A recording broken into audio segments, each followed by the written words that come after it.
नमस्कार भाई साहब। मैं आपका आज एक अपने गांव में ग्राम भौरपुरा में गेहूं का प्लॉट देखने आया हूं। उसमें मैंने 279 गेहूं दिया था और 343 दिया था।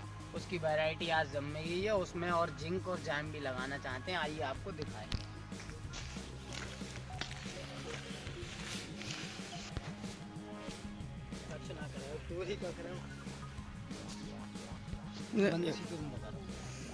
मैंने आपको ये 279 गेहूँ दिया था साहब जी। ये देखो आपका अभी जर्मिनेशन तो इसका ठीक है, पर इसमें खरपतवार ज़्यादा है। पहले इसमें खरपतवार की आप दवाई लगाएंगे, उसके बाद में इसमें यूरिया और जिंक जो जैम डालेंगे, जिससे इसकी जड़ का विकास अच्छा हो। जैसे माइको राजा आता है, माइको राजा भी हो तो किसी अच्छी कंपनी का हो।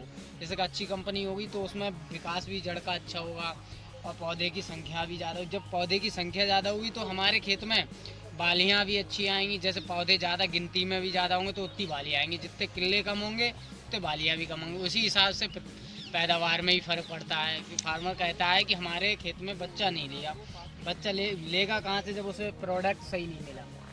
अभी इसमें हम देख रहे हैं तो ये जमा तो ठीक है, पर इसमें खरपतवार जो ज़्यादा है। सबसे पहले आप इसमें ये उठा गई है, अब आप इसमें दवाई लगाएं खरपतवार की, उसके बाद में यूरिया डलवाएं इसमें। सर एक बार पौधा उखाड़ के दिखाइए गेहूं का, कितनी जड़ अभी फूटी हुई है अभी इसमें जड़ तो काफ़ी फूटी हुई है। इसकी मट्टी बहुत मुलायम है, देखो ये देखिए इसकी मट्टी कितनी मुलायम है, ये आप देख सकते हैं। क्योंकि इसमें कोई जड़ में कोई कॉम्बिनेशन नहीं है, सब जड़ बरकरार है इसकी। एक पौधे में देखिए जड़ का विकास।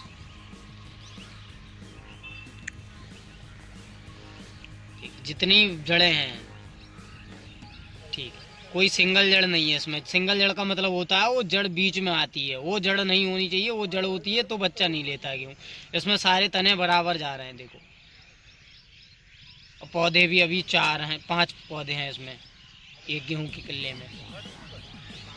तो सर इसमें पहले इसकी खरपतवार की दवाई, पहले खरपतवार की दवाई तो लगेगी। इसमें कौन सी दवाई लगानी चाहिए ऐसी खरपतवार स्थिति में? खरपतवार की दवाई इसमें लगानी चाहिए। अभी इसमें मैट सल्फर, जैसे इसमें सिर्फ चौड़ी पत्ती के खरपतवार हैं, इसमें चौड़े पत्ते के खरपतवार हैं और इसमें मुंडी तो कहीं दिख नहीं रही है हमको। तो इसमें आप मैट सल्फरान लगा सकते हैं और 2,4-D भी लगा सकते हैं, और मैट सल्फरान 2,4-D भी लगा, और इसमें मैटी भी लग सकती है, और इसमें वो लग सकती है क्या नाम, नाबूद लग सकती है। कई कंपनियों की दवाई हैं और कई तरह सल्फरान भी लग सकती है। सर किसान भाई जानना चाहते हैं कि इसका स्प्रे करना चाहिए खरपतवार का, या फिर यूरिया में मिला करके ही ज़्यादा बढ़िया? यूरिया में मिलाकर लगाते हैं तो उन किसान भाइयों को ये दिक्कत होती है कि यूरिया की मुट्ठी, जैसे जो सही तरीके से लगाते हैं उनको तो कोई दिक्कत नहीं है। जो यूरिया में मुट्ठी उनकी फेंकते हैं तो कहीं पर यूरिया ज़्यादा गिर जाती है, तो वहाँ पर गेहूँ में समस्या ज़्यादा आती है। और स्प्रे में होता है, स्प्रे में बराबर दवाई जाती है, तो उसमें कहीं छिकने का नहीं, वो जैसे खेत छिक नहीं सकता है, और खेत छिकेगा नहीं तो उसमें खरपतवार, और खरपतवार नहीं होंगे तो हमारे खेत की पैदावार अधिक होगी। अच्छा सर एक चीज़ और है, जैसे कि इस खेत में जो है पहले सिंचाई की गई है और अभी अब दवाई लगाई जाएगी, उसके बाद यूरिया लगाई जाएगी, तो कौन सी चीज़ सही रहती है? अभी इसमें एक आध दिन में इसमें दवाई लगने की स्थिति है खेत की, क्योंकि पैर इसमें खेत में सह रहा है। दवाई आप लगा सकते हैं, और 5-6 दिन के बाद, 3 या 4 दिन के बाद में इसमें यूरिया लग सकती है, क्योंकि खरपतवार 5 दिन में गिर जाएंगे इससे। मतलब कुछ किसान भाई जो हैं सिंचाई से पहले यूरिया डालते हैं, और कुछ जैसे ये मतलब होता है जैसे लगाते हैं फार्मर, वो मानते नहीं है। उसका ये है कि जैसे अब हमने लगाया तो खाली यूरिया डालने से हमें मतलब नहीं होता। यूरिया के साथ में हम सल्फर डालें। सल्फर का ये मतलब होता है कि सल्फर हम डालते हैं तो खेत की हमारी, ये खेत में जितना पानी लगता है वो खेत हमारा बैठता नहीं है। जैसे कहते हैं कि हमारे खेत में ज़्यादा पानी लग गया, ज़्यादा पानी लगने के बाद में खेत बैठ गया, तो खाली यूरिया से ही होती है नाइट्रोजन। यूरिया का मतलब होता है नाइट्रोजन। पौधे को अगर नाइट्रोजन मिलेगी तो पौधा बढ़ता है, किले नहीं देता है। किले का मतलब वो देता है कि जाइम है, जिंक है, और अपनी माइको राजा है। जितने फर्टिलाइजर में जो चीज़ आती है, फर्टिलाइजर जैसे यूरिया छोड़ के डीएपी, अपने लोग डीएपी डालते हैं, तो डीएपी में क्या होता है, डीएपी एक 1846 वो पौधे को दम देता है, ना कि कोई हालांकि कोई कम वो देगा। डीएपी जब दम देगा तो फसल हमारी अपने आप अच्छी होगी। इसी प्रकार से हम देखते हैं कि इसमें माइको राजा यूरिया सिंचाई के बाद लगाना बढ़िया रहता है। इस सिंचाई से बाद में डालना चाहिए, कभी भी पहले नहीं डालना चाहिए। अच्छा। क्योंकि सिंचाई से पहले हम लोग यूरिया डालते हैं तो खेत बैठ जाता है, क्योंकि वो पानी ज़्यादा पीता है। जी बिल्कुल। क्योंकि नाइट्रोजन मिलती है, अब खेत में लगा हुआ है तो पानी पिएगा और नाइट्रोजन फिर उसके बाद में आप क्या करेंगे, पहले यूरिया डाली, उसके बाद में खेत बैठा, फिर यूरिया डाली, दोबारा हुई, फिर इसके बाद में दूसरा पानी लगाएंगे, फिर यूरिया डाली। यूरिया कम से कम हमें खेत में डालना चाहिए, जिससे आज के समय यही हो रहा है कि हम अपनी फसल बेच रहे हैं, कहीं दूसरे देश में जाने को मना कर रहे हैं, क्योंकि सबसे ज़्यादा अपने यहाँ पॉइजन पाया जा रहा है। इसमें कहीं चेक लाइव में चेक हो रहा है तो सबसे ज़्यादा जहर हो रहा है। क्यों हो रहा है? क्योंकि सबसे ज़्यादा हम इस्तेमाल ज़्यादा कर रहे हैं। नाइट्रोजन का इस्तेमाल करेंगे तो कम से कम ऑर्गेनिक चीज़ का करें या फर्टिलाइजर का करें, जिससे हमें पैदावार ज़्यादा चाहिए। अच्छा सर, एक चीज़ और जानना चाहते हैं, जैसे प्रति एकड़ 25 से 30 कुंटल अगर किसी को प्राप्त करना हो खेत में, तो स्टार्टिंग से आप बता दीजिए एक बार। स्टार्टिंग से जैसे बुआई से लेकर के आप इसमें बुवाई कर रहे हैं, आप पहले तो सबसे मेन चीज़ होती है इसकी स्टार्टिंग में, जैसे आपने बीज बोया जमा, उसके बाद में सबसे मेन होता है खरपतवार। अगर खेत में नहीं, खरपतवार जैसे कम हो, बुआई से पहले इसमें क्या डालना चाहिए? डीएपी के साथ क्या मिला सकते हैं? डीएपी के साथ में आप डीएपी डाल सकते हैं। अगर जैसे इस बार ऐसा हुआ कि कुछ फार्मरों को डीएपी नहीं मिल पाई थी, उनका क्या कारण था? डीएपी नहीं मिल पाई थी तो उन्होंने कैसे भी अपना किया, वो गेहूं ऐसे बो दिया था, यूरिया से हर तरीके से बोया था। और उसके बाद में नहीं उन्हें मिल पाई तो उसे पहले खरपतवार ख़त्म करें। खरपतवार ख़त्म करने के बाद में उसमें ज़्यादा माइको राजा डालें। माइको राजा है, जितना जड़ का विकास, माइको राजा, हुमिक है, हुमिक डालें तो 98% डालें, ना कि कोई ऐसा हुमिक डालें जो सिर्फ नाम उसका ह्यूमिक हो, काम उसका ह्यूमिक का नहीं हो।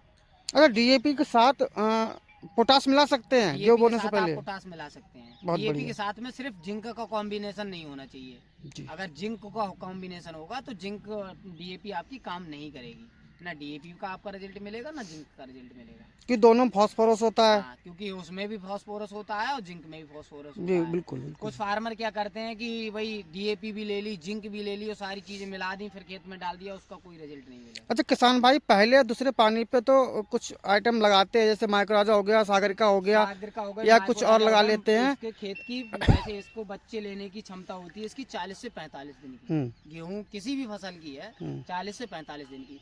अब उसकी जैसे अभी इसका पौधा बहुत मुलायम है, तो अभी इसी जहाँ से जहाँ इसकी जड़ें विकास करेंगी तो ऐसे यहाँ से बच्चा लेने लगेगा, शाखाएं निकलने लगी यहाँ से। अब इसका यही पौधा ये 45 दिन का हो जाएगा, ये टाइट हो जाएगा, फिर आप कुछ भी डालें इसमें कोई फर्क नहीं पड़ेगा आपको। जी। अच्छा, एक चीज़ और बताएंगे, किसान भाई बड़ा परेशान रहते हैं, जैसे कि खाली यूरिया लगाते रहते हैं, दूसरे तीसरे पानी के बाद वो कुछ लगाना बंद कर देते हैं, लेकिन जब गेहूँ जो है, तो गेहूँ में दूध बनता है, दाना छटने लगता है, उस समय क्या स्प्रे करना चाहिए? कौन सा स्प्रे करना चाहिए जिससे कि हमारा दाना पूरा भर जाए? स्प्रे नहीं करना चाहिए उस समय। अच्छा। हम लोग स्प्रे नहीं कर पाएंगे, क्योंकि उस समय का इतना स्थिति होती है, उस समय पर माऊ टेम्परेचर ज़्यादा होने की वजह से माऊ आने लगती है खेत में। अब माऊ आने लगती है, फिर हम लोग क्या करते हैं, जैसे उस मार्च या अप्रैल के महीने में गर्मी आती है तो अपने लोग ज़्यादातर चश्मा लेके निकलते हैं, मोटरसाइकिल से निकलते हैं, तो सबसे ज़्यादा आंखों में कीड़े माऊ लगती है, तो बिल्कुल बिल्कुल दिक्कत होती है। तो इसी प्रकार से जैसे इसमें है कैल्शियम, माइकोराजा और यूरिया का मेरा कहना है कि यूरिया कम से कम इस्तेमाल करें, क्योंकि हमको फसल ये बढ़ानी नहीं है। जी बिल्कुल। इसकी लंबाई बढ़ जाएगी तो ये पैदावार नहीं देगी, इसकी हमें नीचे की ग्रोथ चाहिए, बिल्कुल। जिससे नीचे अगर पौधा बच्चा ज़्यादा लेगा, बच्चा अक्सर है कि बच्चा ज़्यादा लेगा तो उसकी शाखाएं ज़्यादा होंगी तो बालियाँ भी ज़्यादा आएंगी। अब हमने यूरिया तो हम ये खेत हमसे मना थोड़ी ना कर देगा कि हम कितनी भी यूरिया डालें, बिल्कुल। इसमें तो हम डालते रहेंगे, ये हमसे मना नहीं करेगा। इसका क्या है पीएच मान, अगर यूरिया अगर हम ज़्यादा डालते हैं तो इसका पीएच मान घट जाता है। यूरिया ज़्यादा डालने से हमारा पीएच मान घट जाता है। क्या होता है, जैसे ही हमने खेत में पानी लगाया, खेत बैठा, उसके बाद में जैसे उसमें नमी आई, फिर खेत चटकने लगा। बिल्कुल। ये चटकने से खेत की हवाएं सारी निकलने लगती हैं। कभी अपने यहाँ पे किसी फार्मर ने ऐसा नहीं होगा कि पीएच मान जमीन का चेक कराया होगा कि पीएच मान क्या है हमारी, कोई नहीं करा बात, क्योंकि उसमें यही नहीं है, उसने कह दिया कि हमें यूरिया ही डालना है और कुछ नहीं डालना है।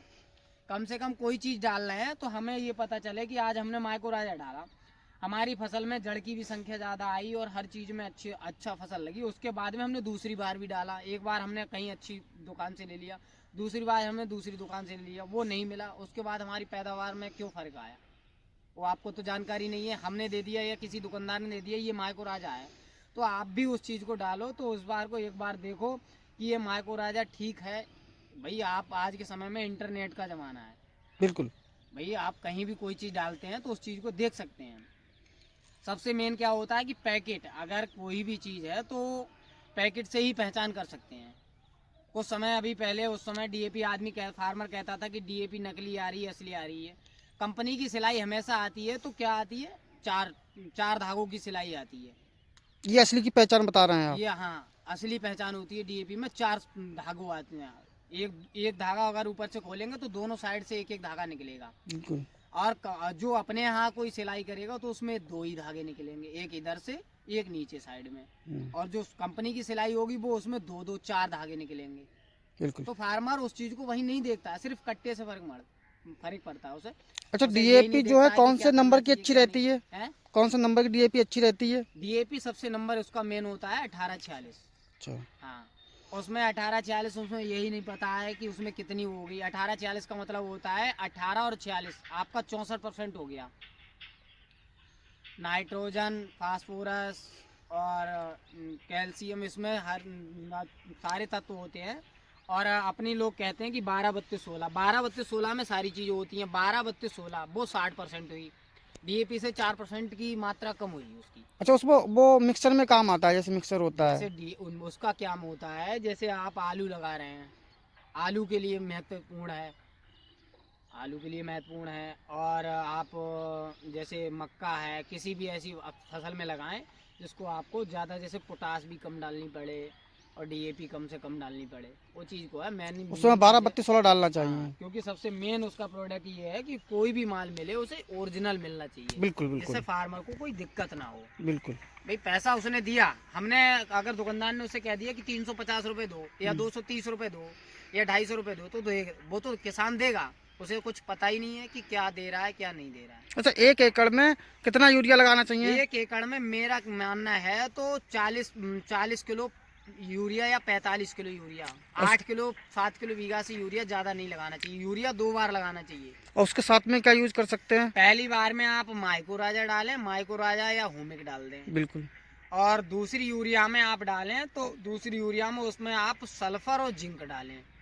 सल्फर और जिंक इसलिए डालते हैं क्योंकि दूसरी यूरिया में हमारे जैसे पौधा, पहली यूरिया में तो हुमिक से और माइक्रोराजा से बच्चा ले लिया खेत में, और दूसरी यूरिया हमने लोगों ने डाली तो उसमें सल्फर और जिंक डालते हैं तो उसमें तने की जैसे तने की मजबूत, जो तना मजबूत बना रहे, जिससे आगे आने वाले समय में गिर ना पाए। वो बिल्कुल। गिरेगा नहीं तो पैदावार उसकी। बहुत से लोग होते हैं सब चीजों को मिक्स कर देते हैं, वो तरीका गलत वो है। गलत है ना। उस चीज को आप, भाई हमने बताया अभी थोड़ी देर पहले कि इंटरनेट का जमाना है, तो आप हम पे भी भरोसा करें। और प्लस आप पे फोन है, बड़ा फोन, तो उस पर भी देख के रिसर्च करें कि क्या चीज कैसे डालना चाहिए। ये चीज होना नहीं चाहिए, या आप चलाते नहीं हो तो कोई बात नहीं है। आप उस चीज को जानते भी हो, हर तरीके से सक्षम हो, तो उस चीज को देखना चाहिए और डालना भी चाहिए। भाई आप, हमने तो कह दिया, हम तो जो कहेंगे वो मानोगे। आज के समय में ऐसा करना बहुत बेवकूफ़ी बात है। अच्छा सर, ठीक है, आपने बहुत अच्छी जानकारी दी। तो किसान भाइयों, तो आप देख पा रहे हैं खेत में खड़े हैं डॉक्टर साहब, और आज बहुत दिनों से बुला रहे थे, टाइम नहीं मिल पा रहा था इनके लिए, लेकिन आज हमने बुलाया है तो टाइम निकाल कर ये आए हैं।